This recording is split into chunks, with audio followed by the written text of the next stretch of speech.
Le Grand Matin Sud Radio, 7h-10h, Patrick Roger, Cécile de Ménibus.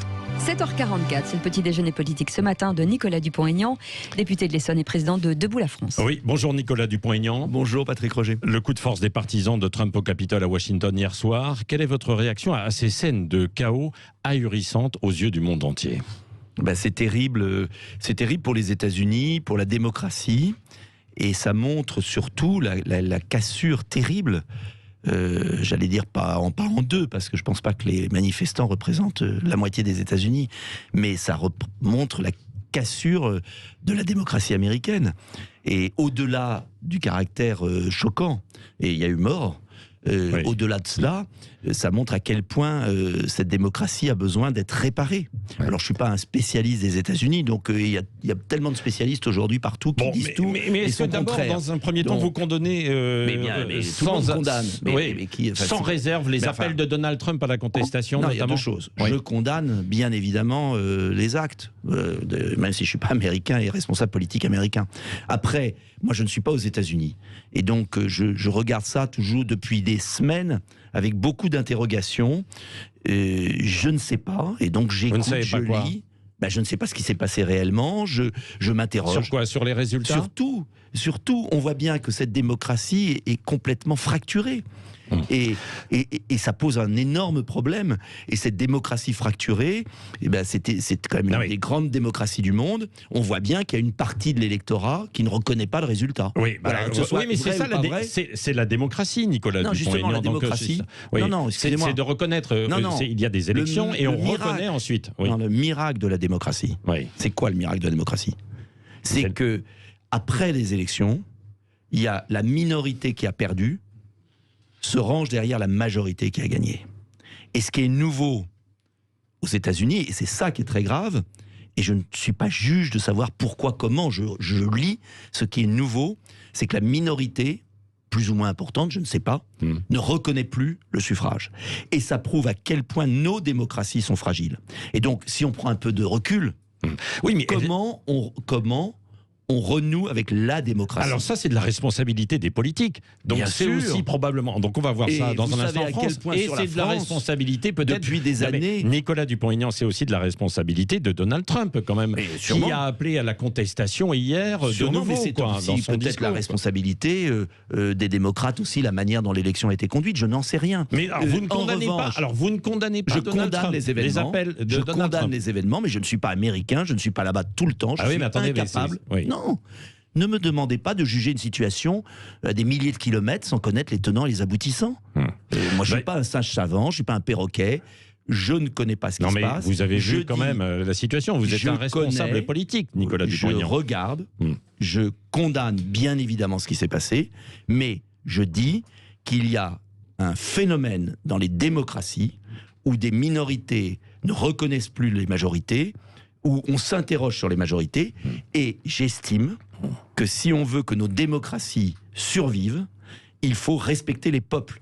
Et c'est pourquoi je parle de ce que je connais, par exemple en France.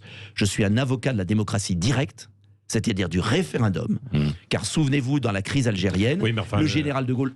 Excusez-moi, le général de Gaulle, dans la crise algérienne, où il y avait des phénomènes terribles, l'OAS, des morts, souvenez-vous, comment il a dénoué la crise algérienne par le référendum. Et je parle pour la France, parce que je suis un homme politique français, et je pense que si on veut éviter ce genre de situation demain, eh bien, il faut absolument revigorer notre démocratie. Revigorer, ça passe par quoi? Ça passe par quoi? Ça passe par quoi? La consultation, le référendum.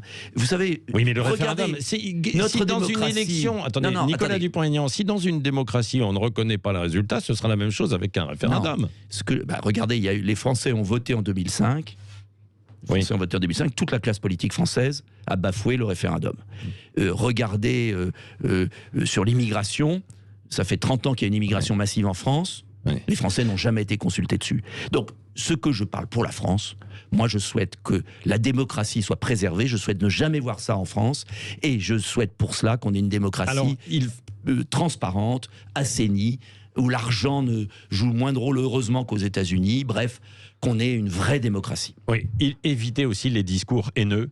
Mais bien sûr, mais qui a des discours haineux? Du côté des extrêmes? Mais et du côté de la pensée unique, il y a des discours bien haineux aussi. Partout, il y a des discours haineux. Quand vous dites, parce que vous dites, il faut revigorer, revigorer, c'est faire confiance au peuple. Oui, c'est que c'est pas une élite qui doit décider. Quand je vois que Madame Buzyn, qui a été la pire ministre de la Santé, est recasée à l'OMS pour donner des leçons sur la Covid, je me dis qu'on marche sur la tête. Si les peuples sont exaspérés. Ouais. Vous savez, les révolutions, on peut toujours condamner les révolutions. Vous avez le droit de rebondir aussi quand vous êtes battu à une élection. Attendez, non, excusez-moi. Quand vous avez été le pire ministre de la Santé et que vous êtes recasé à l'Organisation mondiale de la santé, quand on décore Madame Lacombe, qui est financée par Gilead, de la Légion d'honneur, je veux dire, il y a un moment, vous savez, moi, dans toute l'histoire de l'humanité, les révolutions violentes sont toujours condamnées. Oui. On condamne toujours les révolutions, sauf qu'il faut traiter les causes des problèmes. La misère, le mépris des peuples, l'oligarchie qui se met plein d'argent dans les poches. Il y a un moment, quand il y a trop d'injustice... C'est pas un discours un peu facile, ça, quand même, non, au contraire, c'est traiter les causes des problèmes. C'est traiter la cause des problèmes. Quand l'injustice, la misère, les inégalités, le mépris, l'arrogance, ça a été toujours la cause des révolutions. Et je ne parle pas des États-Unis là. Oui. Je dis que quand il y a des manifestations violentes, on condamne les manifestations violentes, mais on s'interroge sur les causes. Et donc il va y avoir un travail à faire pour éviter évidemment d'arriver aussi en France à ce qu'on a connu aux États-Unis, quoi. C'est ce que vous dites, quoi. C'est exactement ce que je dis. Voilà. Nicolas Dupont-Aignan, venons-en donc au Covid. Conférence de presse attendue de Jean Castex ce soir aux environs de 18h sur la stratégie vaccinale. Qu'est-ce que vous attendez, vous, du Premier ministre? Une accélération de la vaccination? Non, mais j'attends du Premier ministre qu'enfin on traite les problèmes et qu'on nous sorte de ce piège mortel pour le pays. Soit vous restez confinés et on vous tue. Il n'y a pas que le pays, beaucoup d'autres pays aussi. Mais moi je parle de la France, je suis élu français. Et nous avons un des plus forts taux de mortalité par habitant. Donc, soit vous êtes enfermé, un des plus forts taux, dans les 10 premiers. Soit vous êtes enfermé, soit vous vous vaccinez avec un vaccin dont on ne connaît pas les conséquences. C'est ça le piège qu'on nous met. Et j'ai proposé depuis des mois... on ne connaît pas les conséquences. Attendez, je vais y répondre. J'ai proposé depuis des mois un plan B. Contrôle des frontières. C'est toujours pas fait alors qu'il y a le variant anglais qui nous menace. On n'exige toujours pas des contrôles, des tests négatifs à l'entrée dans nos aéroports pour toutes les destinations. C'est hallucinant ce qui se passe. Test massif, c'est toujours pas fait. Masque FFP2 pour les anciens, Madame Merkel l'a fait à 27 millions de foyers allemands, c'est toujours pas fait.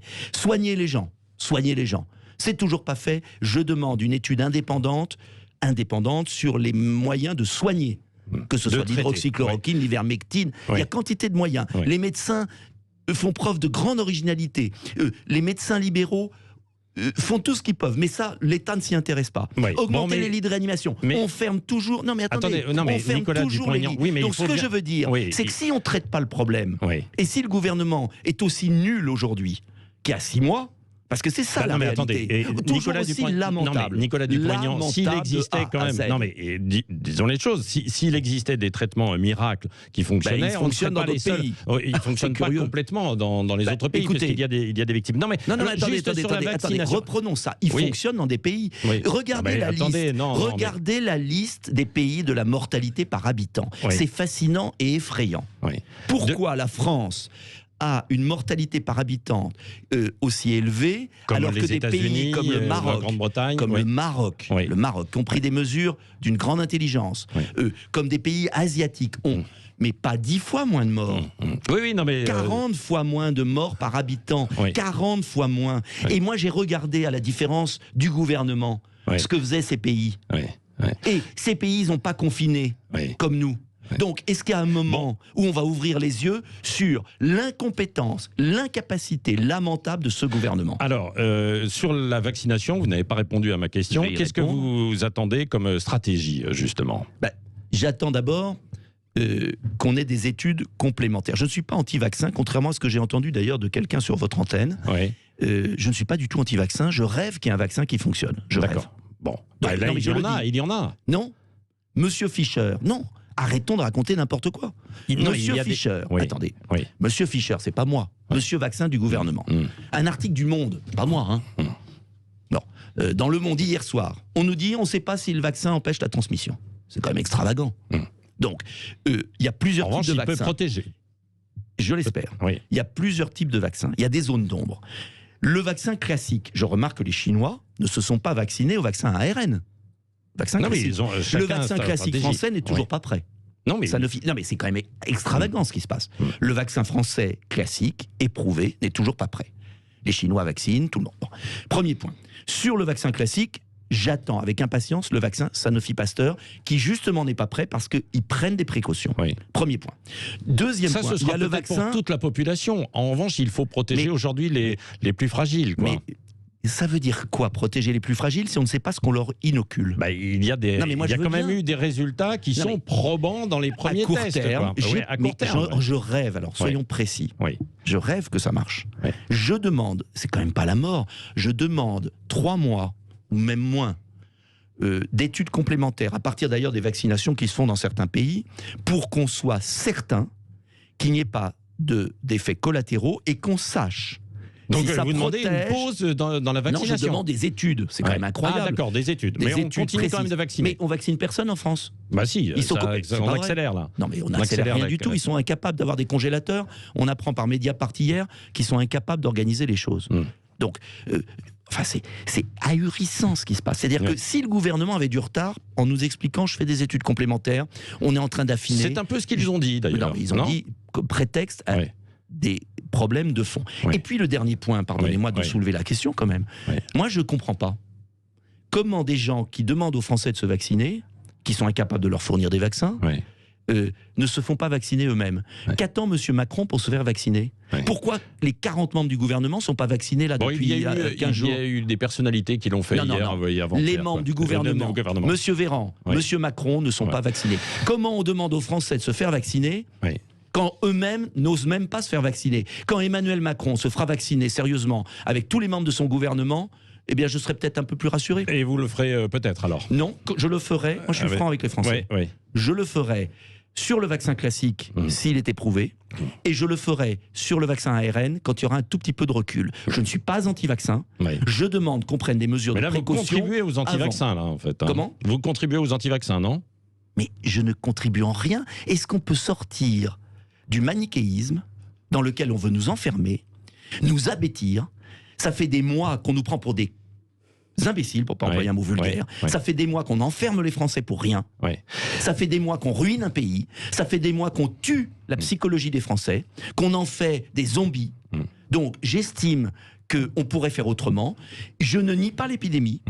Mais oui, C'est vrai qu'il y a des mais c'est pas complotistes que- qui nient c'est- l'épidémie. Oui, parce que Je c'est ne en le nie France pas. et dans le monde. Il n'y a pas que. Je c'est ne pas qu'en nie France, pas hein, vous le l'épidémie. savez, oui. Je regarde depuis 6 mois et je vois, et j'étais venu à Dernière votre question. antenne, j'étais un des Oui. premiers à dire c'est dangereux. Oui. Oui. Dernière question avec En février, Cécile de Ménibus. l'année prochaine, souvenez-vous, L'année et dernière. on me raillait. Oui, oui. On Oui. note.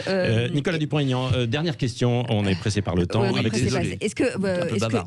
oui, les restos, alors on les réouvre, on fait quoi? Comme la buvette de l'Assemblée nationale qui est ouverte depuis le début.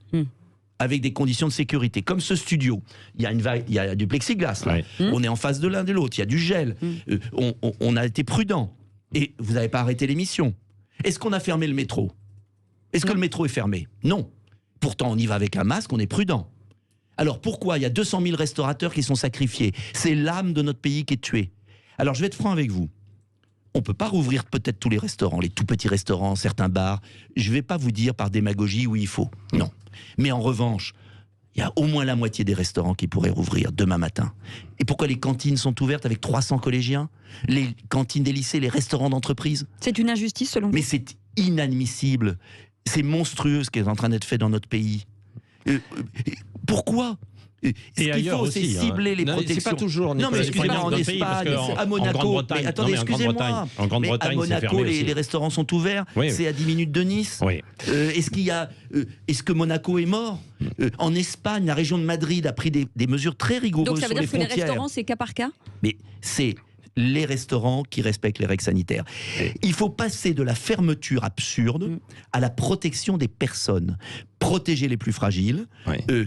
vacciner si le vaccin marche, protéger les plus fragiles, contrôler nos frontières, car le vrai danger aujourd'hui, c'est le variant anglais. Oui. Et c'est là aussi complètement hallucinant qu'on n'exige pas un test négatif à nos frontières nationales. Mais ça, c'est une idéologie que M. Macron ne peut pas accepter. Alors, il laisse rentrer tout le monde. Merci Nicolas Dupont-Aignan, député de l'Essonne et président de Debout la France. Et restez avec nous tout de suite le journal de 8h. Sud Radio, c'est vous.